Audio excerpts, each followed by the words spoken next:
Merhabalar sevgili YouTube takipçilerim, nasılsınız? Konuyu okudunuz başlığı. Hayatınızın sandığınız kadar kötü olmadığını kanıtlayacak 10 maddem var benim. Çünkü ben hep bunları düşünerek şükrederim. Bu arada geçen sefer unutmuşum, kanala abone olmayı ve o zil ikonuna basmayı unutmayın. Zaten YouTube algoritmaları değiştirmiş ya, zil ikonuna bassanız bile bildirim gelmiyor.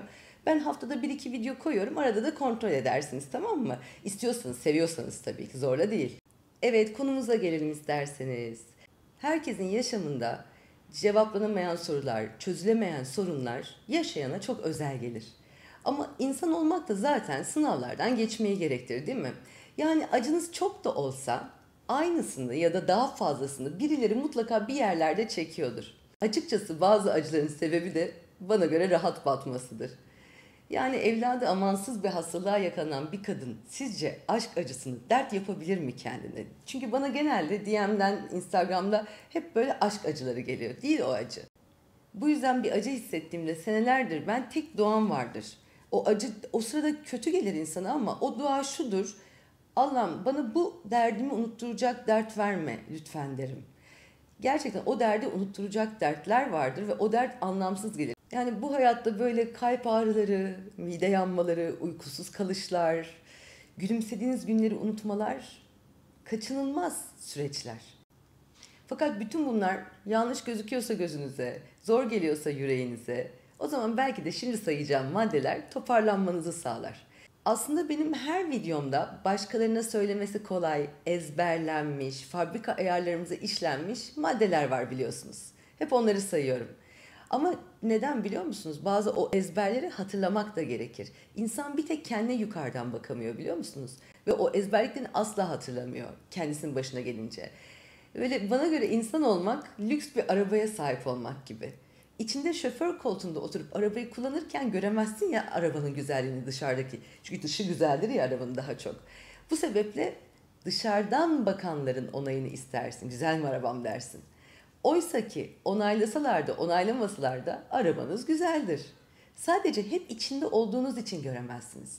Bu sebeple arabadan inince arkanı dönüp bip sesi duyup kapıları kilitlemek yerine şöyle bir karşısına geçip bakmak gerekir bazen. Bildiğini hatırlamak gerekir. İşte ben de kanalımda bunu yapıyorum. Bildiğimiz ama arkamızı dönüp görmediğimiz gerçeklere dikkat vermenizi istiyorum. Benim de vermemi istiyorum. Kendime de hatırlatıyorum. Araba güzel. Ama kapıyı da kapatır kapatmaz arkamızı dönmeyelim güzelliklere, değil mi? Bu sebeple şimdi inin arabanızdan, yüzünüzü dönün hak ettiğiniz ve tırnaklarınızla kazandığınız gerçeklere ve öyle dinleyin beni, olur mu? Şimdi birinci maddeme geliyoruz. Bu da geçecek. Madde bu. Bazen hayatın kabalıkları, hoyratlıkları, adaletsizlikleri, yüzsüzlükleri sonsuza dek sürecek gibi hissettirir kişiye, değil mi? İşle ilgili sorunlar, aile sorunları, aşk sanrıları, dost kazıkları veya online alışverişte aldığınız elbisenin teslim edildi görünüp elinize hiç ulaşmaması gibi stresli durumlar yoruyor o güzelim beynimizi, kalbimizi. Ama bu sorunlar benim çünkü son sorunum buydu. Bu sorunlardan böyle ömür boyu olacak zaten ama hiçbiri ömür boyu sürmeyecek. İnanın geçecek. Kendinize bunu hatırlatın, olur mu? İşlerin sonsuza kadar bu kadar kötü olmayacağını unutmayın. Sıradan, basit, rahat batması şeklinde zuhur eden olayların hep var olacağını, çığımın ayak sesleri, bu tür olayların hep var olacağını ama yaşadığınız olayın da mutlaka geçeceğini düşünün. Hatta bana göre bunlar küçük dozlarla aşılanmaktır hayata. Büyükleri gelince çökmesin diye bünye. Bağışıklık sisteminizi güçlendirir bu tür sorunlar. Her şey geçer işte. İşte yeni bir dert gelince göğüslemek için bile bu düşünceye ihtiyacımız var. Bu da geçer diyeceğiz. İlaç gibi, hap gibi, serum gibi, hatta kemoterapi gibi cümle kanseri bile yener sanki. Bütün acılar geçer, inanın. Bazıları delip geçer, bazıları geçmez sanılır geçer. Bazıları da geçmesin istersin yine geçer. Bir de bakarsın o acılar zamanı gelince merhem yerine bile geçer. Başka bir acının üstüne sürersin, o da geçer.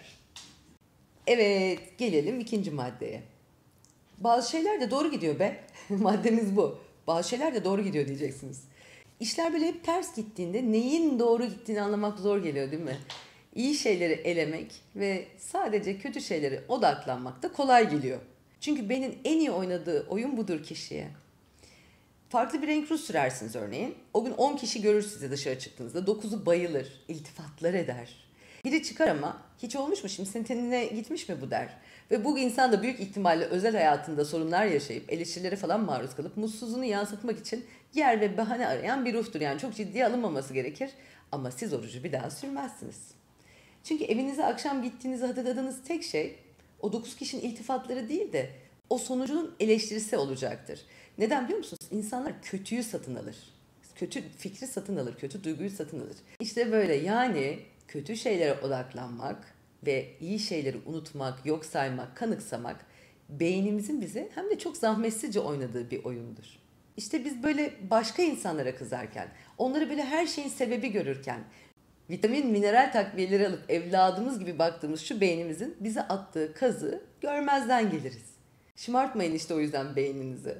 Sizi kandırabileceğini bilin ve müdahale edin. Kötü şeyler olurken sıradan gördüğünüz, hatta görmediğiniz, bakmayı unuttuğunuz olumlu değerleri düşünün şöyle bir ve onları kendinize hatırlatın. Size sahip olduğunuz ama böyle küçük gelen, çok basit bir şey gibi gelen bir olay bile, bir eşya bile, bir titr bile, sıfat bile birçok kişinin ulaşmaya çalıştığı hayaldir, amaçtır belki de değil mi? Üçüncü maddeye gelelim. Bazı şeyleri ben kontrol edebilirim. Maddenin ismi bu. Çünkü bana göre hatırlanması gereken en önemli şeylerden biri yaşadığınız olumsuz durum üzerinde bir miktar da olsa, azıcık da olsa kontrole sahip olduğunuzu bilmeniz gerekir. Durum üzerinde tam kontrol sahibi olamayabilirsiniz. Ama her zaman kontrol edeceğiniz bir şey vardır. O da nedir biliyor musunuz? O olaya karşı tutumunuz ve tepkiniz. Sevdiğiniz birinin ağır hastalık haberini aldığınızda, böyle ölümcül bir hastalık haberini aldığınızda çaresizce yere yığılmak, ağlamak, dövünmek, bayılıp ayılmak yerine imkanlarınız içerisinde aklı toplayıp şöyle en iyi doktoru, en iyi tedaviyi araştırmak, o yakınınızı üzmemek, iyi enerji sağlamak için sakin ve umutlu ve dimdik durmak gereklidir. Şimdi bunu ben bizzat çok genç yaşımda yaşadığım için çok rahat da anlatıyorum, öğüt de verebiliyorum bu konuda. Hem de çok gençken yaşadım. Eski eşim kansere yakalandığında birkaç videoda bahsettim galiba. İkimiz de gençtik ve iki ailenin de küçükleriydik. Yaşımız aynı sayılır işte. Ben 28'dim, o 29'du. Ben çok korktum tabii bu haberi aldığımda. Ama o ikinci yöntemi denedim. Yani o ayılıp bayılmak yerine mantıklı olup araştırmalara gitme yöntemini denedim. Hiç bir damla gözyaşı dökmedim. Neşeli, umutlu, çözüm odaklı davranmam gerekiyordu ve hala şaşırırım o hallerime. Hani o yaşlarda o olgunluğu göstermişim, neden biliyor musunuz? Allah güç veriyor insana. Hani ben yapamazdım diyenler oluyordu bana. Ben de yapamazdım derdim. Ama o süreci atlattık ve gerçekten de hep olumlu düşündük. Çevremizdekilere de olumlu hisler verdik. Ve gerçekten de tedaviye cevap vermezse 2 ay içinde kaybedebiliriz dedikleri bir hasta iyileşmiş oldu. Sebebi bu değildi belki, pozitif düşünme falan değildir belki. Çünkü pozitif olup da hem de çok pozitif olup da yenilen de birçok insan biliyorum bu illete. Ama zaten sonuçta kontrolümüz yoksa süreci katlanabilir kılmak gerekiyor değil mi? O süreci düzgün yaşamak gerekiyor. Ve o süreci katlanabilir kılmak da içimizdeki duyguları, olanları, düşünceleri yönetmekten geçiyor. Tavrınız, tutumunuz böyle süreçlerde çevreyi de etkiliyor. Siz kendi umudunuzu kırdınız diyelim ama başkalarının umudunu kırmaya ne gerek var değil mi tavırlarla? Bu arada merak ediyorsunuz eminim. Ben 7 sene önce boşandım eşimden. 10 yıl evli kaldım. Şu anda yaşıyor dipçik gibi ve evli ve ona hayatta ve eşiyle hep mutluluklar dilerim. Güzel bir ömrü olsun. Çok sağlıklı bir ömrü olsun. Ve ilginç bir tesadüftür ki boşandıktan 5-6 sene sonra benimle irtibata geçen, şu anda da her gönderimi beğenen, her gönderime, her hikayeme yanıt veren, her videomu izleyen, adaletsiz bir dünyada, böyle adaletsiz ve sorunlu insanların olduğunu düşündüğüm bir dünyada bana iyi insanların olduğunu hatırlatan, benimle irtibat kurarak hatırlatan eski kayınvalideme de buradan sevgilerimi yolluyorum. İleride onun kadar erdemli olmayı çok isterdim. Çünkü eski gelinine, zaten gelini sevmezler de eski gelini seven kayınvalide azdır. Ona da buradan öpücükler yolluyorum Aile teyzeciğim. Allah sizin de gönlünüze göre versin. Hep sağlıklı ve mutlu olun inşallah. 4. maddeye geçiyorum bu şekilde. Yardım isteyebilirsiniz. Evet, bu kadar basit. Yardım isteyebilirsiniz. Yardım istemek bazen zor olabiliyor insanlar için. Minnet duygusundan korkuyor bazı insanlar. Aslında ben bu maddeyi kendime yazdım. Gereksiz gururlu insanlar minnetten korkarlar. Benim çünkü o. Oysa bazen zor durumlarla başa çıkmanın en iyi yollarından biri. Son yaşadığım bir sorunda bunu yapabildim de o yüzden çok gerekli olduğunu anladım. Hem de bu arada yardım talebinizi geri çeviren ya da umursamayan kişilere de notunuzu verdiğiniz bir süreç olur. Yani en kötü ihtimal reddedilirsiniz. O da zaten çevrenizde bulunmayı hak etmezdir eğer ki sudan bahaneleri varsa. Ya bu yardım istemeyen gururlu insanlar, sorun nedir biliyor musunuz? İşte diyorum ya, kendime yazdım maddeyi. Güçlü görünmeyi, güçlü durmayı, böyle minnetsiz olmayı severler. Egomuz mu var nedir? Ama aslında bu yüzden de, yani hiç yardım istemedikleri insanlara, çünkü kendileri genelde yardım ettikleri ama yardım istemedikleri için kriz anlarında yaşadıklarında o insanların ne tepki vereceğini, yani çevremde biriktirdiğim insanların ne tepki vereceğini bu minnetsizlik duygusu yüzünden ölçemezler bu insanlar. Ölçemem ben yani. Ama aslında böyle yaşanan her zor durumda özellikle size yardım etme isteğini kendisi dile getiren birileri varsa neye ihtiyacınız olduğunu söyleyin. Akıl akıldan üstündür çünkü. Ve aynı tecrübeyi yaşayan biri ise o sırada size terapistten bile iyi gelir çünkü. Çok önemlidir sizi tanıyan birinin sizinle aynı şeyi yaşayıp size anlatabilmesi. Bir terapistten iyi gelir gerçekten. Ya ilaç gibi etkili olur o insanlar. Bu arada maddi bir arka çıkış, duygusal destek, hatta kavanoz açmak için bile yardıma ihtiyacınız olursa arayın arkadaşlarınızı, çevrenizi, ailenizi. Bu sizi asla güçsüz yapmaz. Tam tersi, bu sizi başkalarının desteğine ihtiyaç duyduğu an egosunu bile hiçe sayan, kendime diyorum, o yardım istediği insanlara önemli olduklarını hissettiren ve onlar için bir şeyler yapmayı çok isteyen insanlara da fırsat veren bir insan yapar. Dediğim gibi, yani örneğin beni birisi seviyorsa Nilgün için bir şey yaptım hissini yaşamak ister insan. Çünkü ben de sevdiğime bir şey yapmak isterim. İzin vermek gerekir.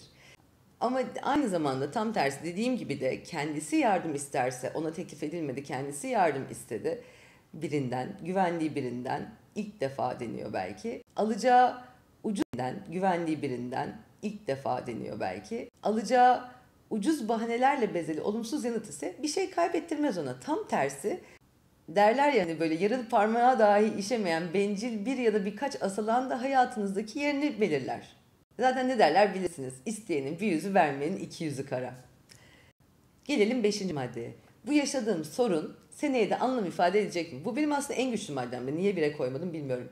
Çünkü bu şu anda hayatımızı kaplayan sorunlar, günlük sorunlardan da bahsediyorum. Evet, stresli vakalar yaşıyoruz hepimiz ama çoğu aslında böyle bir sene sonraya bakın, anlam ifade etmeyecektir. Böyle düşünmek bana çok iyi gelir çünkü.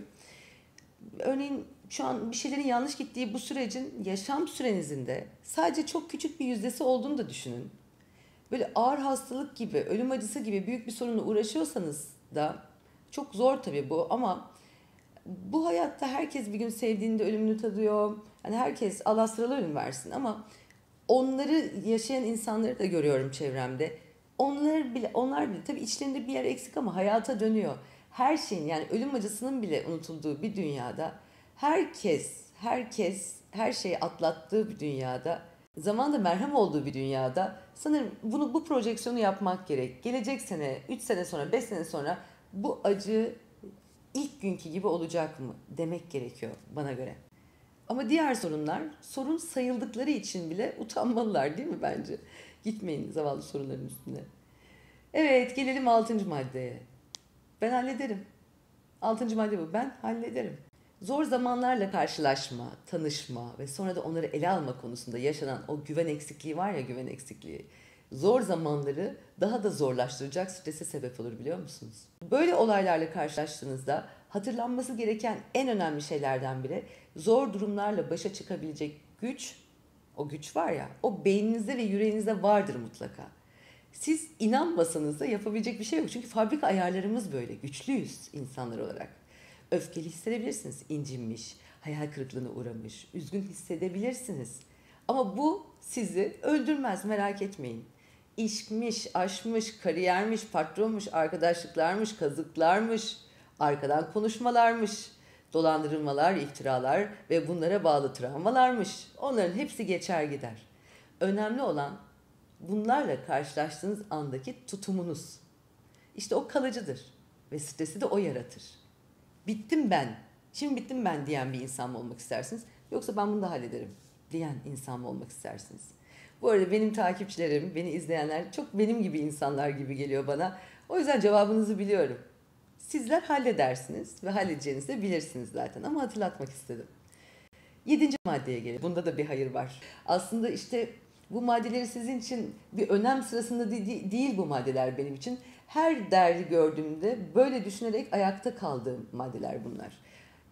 Daha beterini Allah bunları unutturacak dert vermesin diyorum. Büyük büyük travmalar yaşamıyorum tabii ki ama dertlerle böyle başa çıkıyorum galiba. Böyle maddeleri not alıyordum işte bu konuyu konuşmak istedim sizlerle ve bu maddeyi yani bunda da bir hayır var diye not aldım. Sonra kahkaha attım biliyor musunuz? Çünkü dedim ki içimden Nilgün 45 yaşına geldim bunda da bir hayır var diye geldim. Ve gerçekten de her negatif olayın büyük hayrını da gördüm ama artık görmeyeyim. Hayır görmekten tükendim. En azından züğürt tesellisi falan demeyin olur mu? Ben çok inanıyorum buna. Çiğ'e geldi bu arada. Muhtemelen bir yaşam dersi öğreneceksinizdir ve o çok önemlidir. Çünkü bana göre duyulan, dinlenilen, kulağa çalınan değil de bizzat yaşanılan tecrübeler en azından aynı hatayı gelecekte tekrarlamamamızı sağlıyor. En azından yani hayrı bu oluyor. O hatayı bir daha yapmazsınız. Böyle kötü şeyler yaşadığınızda, çaba göstereceğiniz bir durum falan da olmadığında ortalıkta size düşen tek şey var. Bunda da bir hayır vardır demek ve ortaya çıkabilecek iyi şeyleri düşünmek. İnanın. Çünkü derdi düşünmeyin, getireceği sürprizleri düşünün. Bu düşünce bile insana diyorum ya sürece katlanmanızı sağlıyor. Burada çok sevdiğim böyle dost sohbetlerine falan sürekli söylediğim bir söz vardır. Sokrat'ın sözü. Bu maddeye çok uyacak bence. Mutlaka evlenin der Sokrat. Eşiniz iyi olursa mutlu ama kötü olursa da filozof olursunuz. İkisi de güzel bence. Gelelim 8. maddeye. Kontrolüm dışında olan her şeyi kabullenmeliyim. Sizin kontrolünüzde olmayan birçok şey de oluyor tabii ki. Bu da yaşamın cilvesi.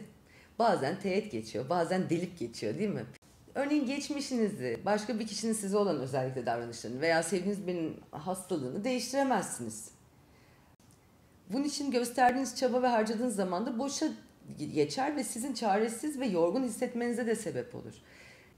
Bana göre hayat kabullenme, esneyebilme, eğilip bükülebilme sanatıdır değil mi? Esnersiniz, kabullenirsiniz, gerektiğinde eğilirsiniz, gerektiğinde bükülürsünüz ama gerektiğinde de dimdik durursunuz. Ama kırılmazsınız asla esneyebildiğiniz için. İşte kabullenme bana göre böyle çaresizlik durumlarında en şifa verici yöntemdir. Uçağa bindiğinizde hani böyle uçaktan korkardım ben eskiden de şimdi korkmuyorum. Ağır bir türbülans olunca kokpite girip müdahale etmek istersiniz ama edemezsiniz. Pilota güvenirsiniz çünkü. Yapacağınız bir şey yoktur. Uçak kullanmayı bilmiyorsunuzdur. Kemerinizi bağlarsınız ama değil mi? Hayatta da böyle işte. Kemerlerinizi bağlayın, gerisini Allah'a bırakın. Gelelim 9. maddeye. Geçmişteki zorlukların üstesinden gelmiştim.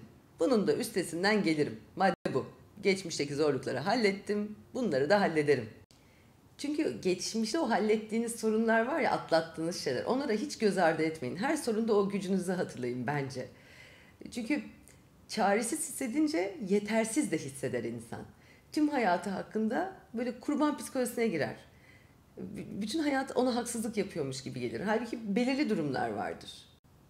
Bu sebeple aştığınız tüm sorunları kendinize hep hatırlatın. Sanki böyle kazanılmış madalyalar gibi görün onları. Ve bunları hatırlarsanız mevcut sorunlarla da başa çıkma konusunda güven kazanırsınız. Çünkü biliyor musunuz? Düşünce tarzınız sonuçları belirliyor olaylarla ilgili. Çünkü insanların düşünce yapıları sorunların çözümünü etkiliyor bence. Yani o sorunun çözülesi vardır ama kendi güvensizlikten çözemez insanlar. Yetersizlik duygusu ve böyle kurban psikolojisiyle bir hayatta bir şeyle mücadele veriyorsanız ona mücadele denmez bence. O yenilenin başından belli olduğu bir savaştır çünkü. Bob Marley der ki, bayılıyorum Bob Marley'in sözlerine. Ne zaman ki güçlü olmak tek çare olarak kalır, o zaman anlarsın ne kadar güçlü olduğunu der. Çok yaşadım bunu hayatta çünkü. 10. maddeye geliyorum. Kendime iyi bakmam lazım. Evet bu. Madde bu. Son madde bu. Her şey ters gidiyorsa, çare yoksa, yapacak bir şey yoksa, dünya batıyorsa bari o zaman kendine iyi bak. Uyu, egzersiz yap, sağlıklı beslen, boş boş oturma, hobiler bul. Hiç yeteneğin olmadığını düşündüğün bir konuda uğraş örneğin ve sonuçlara şaşırırsınız biliyor musunuz? 3. kitabımda yazmıştım ben. Bir şeyi çok iyi yaptığımız için hobimiz olmaz. Hobimiz olduğu için çok iyi yapmaya başlarız. Gerçekten o kadar büyük potansiyellerimiz var ki yapmaya başlayın o gelir zaten. Hani doğuştan yetenekliye de çok inanmam ben. Çalışınca her şey oluyor.